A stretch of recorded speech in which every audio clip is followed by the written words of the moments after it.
En la incomunicación de una cárcel, en la oscuridad de un calabozo, cualquier cobarde de los que allí abusan de su poder podría sentir la tentación de poner a prueba la debilidad de un preso indefenso. Más de uno me dijo que con un par de tiros resolvía el tema de los objetores. Y lo decían en serio. ¿Por qué hay que justificar que alguien no quiera aprender a matar? Así surgió la insumisión. Y pagaron un duro precio. Y lo siguen pagando. Insumiso. Qué palabra más hermosa. El que no se somete. Todos deberíamos ser insumisos. Este texto es un fragmento del libro La utopía insumisa de Pepe Beunza, escrito por Perico Oliver y editado por Virus Editorial. Al otro lado del teléfono tenemos a Pepe Beunza. Hola, muy buenas. Hola, buenas noches. Nos gustaría que en primer lugar ayudaras a la audiencia a situarse. Para la gente que no conozca tu caso, ¿quién es Pepe Beunza y qué hizo pues allá por los años 70, en el 71, creo recordar? Muy bien, pues mira, me llamo Pepe Beunza, vivo en un pueblo de Cataluña, cerca de Barcelona. De profesión estudié ingeniero técnico agrícola, he trabajado de profesor de formación profesional y ahora de técnico en un parque natural, y ahora en este momento estoy jubilado. Y eso es de lo que me ha ganado la vida, pero a lo que he dedicado mi vida pues ha sido a la lucha por el desarme y por una sociedad más justa y pacífica. Y esta historia pues empezó en el año más o menos 67. Yo ya era una persona que en la universidad había participado de la lucha antifranquista, ya te había estado detenido algunas veces, tenía ya una cierta conciencia política, y me hablaron de una comunidad de pacifistas que había en Francia que se llamaba el Arca, que eran discípulos de Gandhi. Yo fui allí a conocerlos. En aquella época la objeción de conciencia era absolutamente desconocida en España, y yo fui allí a ver quién era esta gente, ¿no? Entonces conocí un grupo de gente que eran no violentos, hacían agricultura ecológica, vivían en comunidad, habían ocupado toda la comunidad una central nuclear, hacían yoga, eran vegetarianos, y me hablaron de la objeción de conciencia. A mí todo esto me deslumbró en aquella época, que aquí había pensamiento único, ¿no? El pensamiento fascista.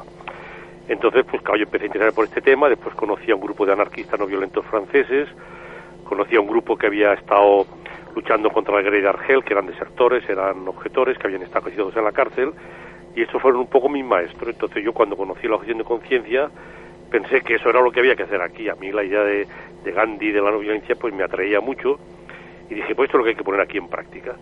Y entonces pues yo empecé a viajar por Europa, a conocer a objetores suizos, belgas, franceses, y cuando yo dije que iba a hacer objeción de conciencia, pues dijeron, bueno, pues hay que ayudarte.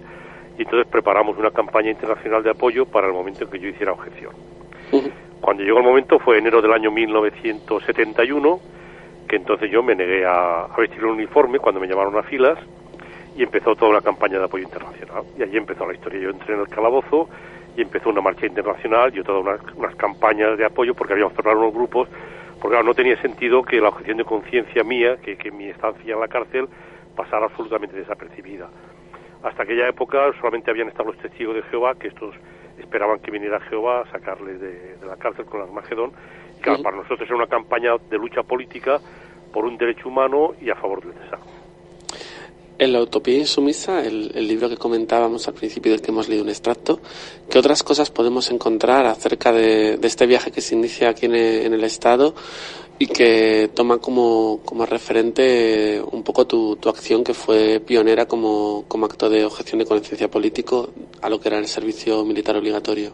Pues mira, yo destacaría dos cosas. Por una parte, que la izquierda en aquella época era militarista, era una opción desde un punto de vista político, era muy difícil, porque estaban todos deslumbrados por el ejército popular chino, el ejército ruso, el Che Guevara, y claro, era muy difícil hacerles entender lo que quería decir la lucha no violenta y la objeción de conciencia. Yo les decía, el capitán general tiene mucho poder, pero es una persona como yo, tiene una cabeza, dos brazos y dos piernas.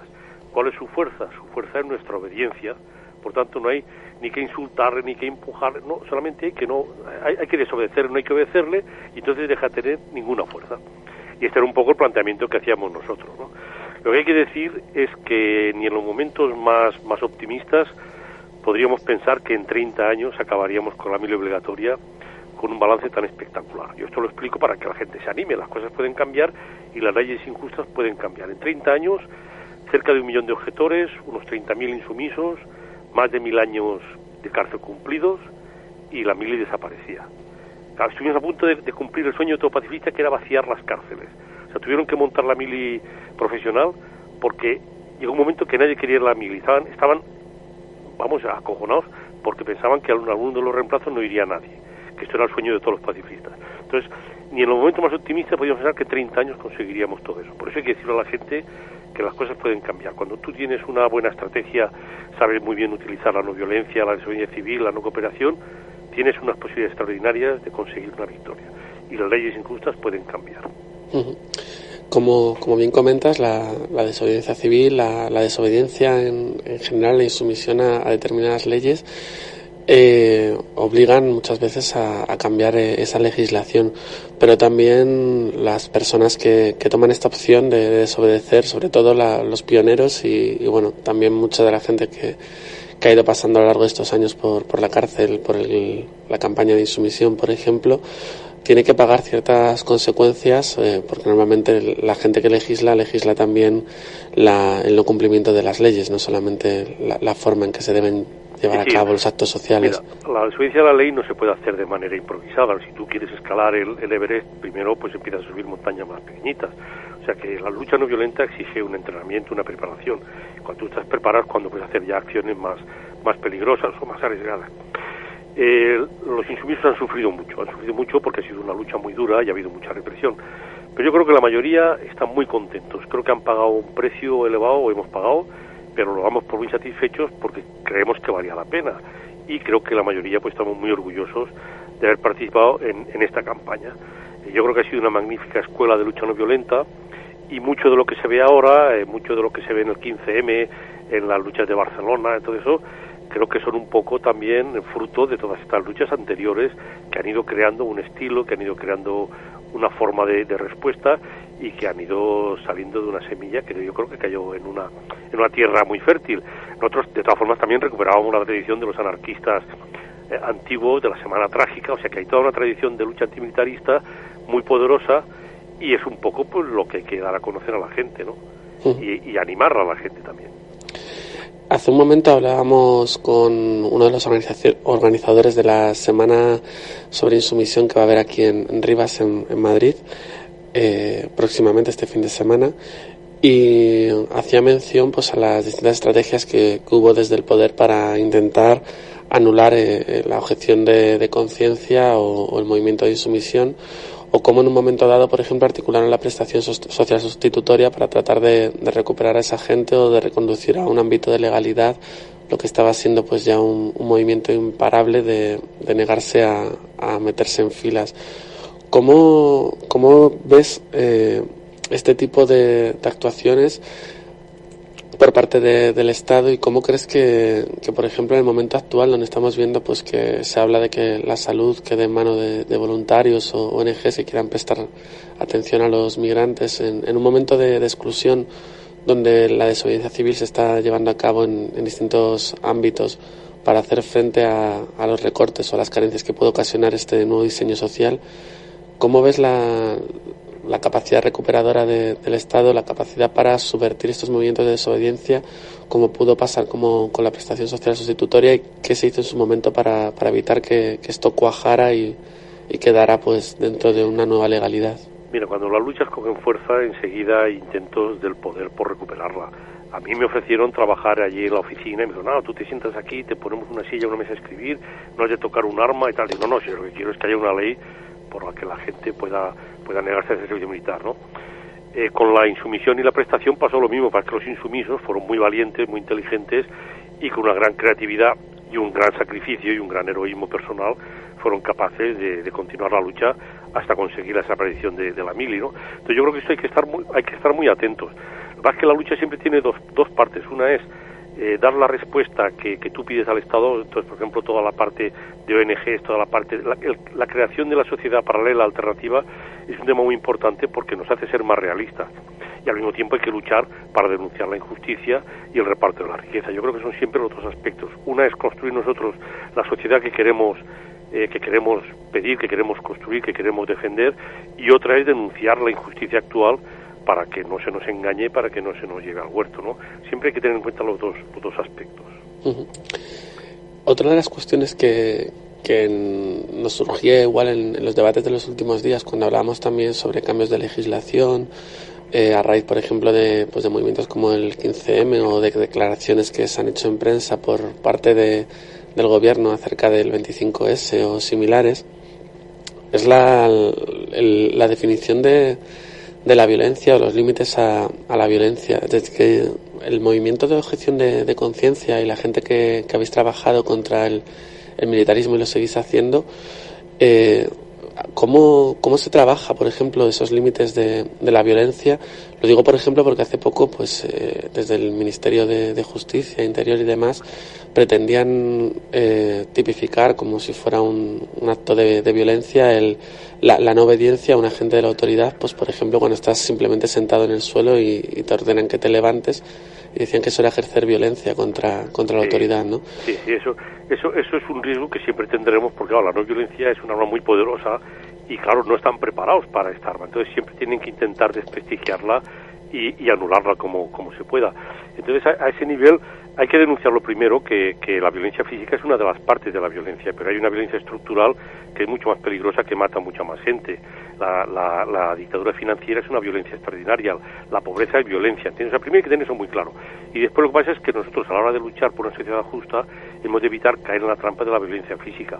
Pero siempre nos intentarán desprestigiar, siempre intentarán colocar infiltrados, siempre intentarán provocarnos, porque es un arma para lo que no tienen ellos respuesta. Entonces hay que tener mucho cuidado y hay que ser muy prudentes, hay que organizar las acciones de manera que puedan ser controlables, y si nos equivocamos, pues hay que ir aprendiendo.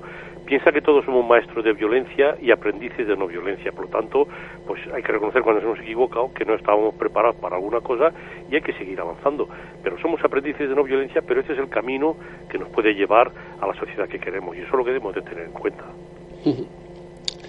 Y respecto a estos nuevos límites que están intentando establecer, a este nuevo marco en el cual pues la desobediencia civil vuelve a estar encima de la mesa para tratar de frenar, como ya se ha hecho y como se venía haciendo también hasta el momento actual. O sea que tampoco no es algo novedoso, pero empieza a ser urgente. Te explico porque esto tiene... Cuando yo hice objeción de conciencia dijeron que era una maniobra soviética. Imagínate tú si es fuerte, ¿no? O sea que siempre intenta lo mismo. En Euskadi, que empezaron un movimiento de desobediencia civil, pues el juez Garzón los procesó por colaboración con banda armada. Es una cosa terrible, ¿no? Estuvieron 10 años procesados, que pasaron mucho sufrimiento, hasta que el Supremo pues dijo que no. O sea que a ese nivel, todo lo que afecta al poder siempre lo considerarán de la manera de desprestigiarlo. Nosotros debemos de seguir y debemos de desafiarlos públicamente para decir que nosotros somos no violentos y que estamos enfrente vuestro, y que no utilizaremos la violencia, pero que tampoco nos dejaremos atemorizar por lo que digáis ni por lo que nos acuséis. Hay que evitar, eso sí, siempre las provocaciones y los infiltrados. Esto es un tema que es muy delicado, porque es un tema que existe y que vale la pena. Hay un libro que se llama Crónicas del 6, de Virus, que vale la pena leerlo porque explica todas las infiltraciones de la policía en movimientos sociales, y vale la pena porque muchas veces el que más predica la violencia es un policía infiltrado, ¿entiendes? Y claro, eso hay que tener mucho cuidado. Por eso de esta manera hay que estar siempre atento para no caer en provocaciones. Pero nosotros, si tenemos claro las ideas de la no violencia, seguimos adelante e iremos avanzando siempre. Y para terminar, si tuvieras que rescatar alguna enseñanza, aunque puede sonar un poco extraño definirlo así, o alguna práctica, algún saber que haya dado la campaña de insumisión y que fuera o que se pudiera recuperar, sea útil para el momento actual, ¿con qué te quedarías? ¿Cuál sería la enseñanza? Pues que los sueños se cumplen, ¿sabes? Nunca hubiéramos podido soñar que conseguiríamos acabar con la familia obligatoria en 30 años. Aunque da mucho trabajo, hay que seguir luchando por el desarme, tenemos el armamento nuclear, gastos militares para fines sociales, aún queda mucha campaña, pero el paso que se ha dado de la lucha de la insumisión ha sido un paso muy importante y muy instructivo. Yo creo que hay que creer en los sueños, porque a veces se hacen realidad. Pues nos quedamos con esa idea y recomendamos a todo el mundo que lea en algún rato que tenga La Utopía Insumisa de Pepe Beonza, un libro de Pedro Oliver. Que también fue insumiso y que también vale la pena leer su historia. Y esperamos que aprendan de tu historia para lo que se nos viene encima. Muy bien, pues muchas gracias y hasta siempre. Un abrazo.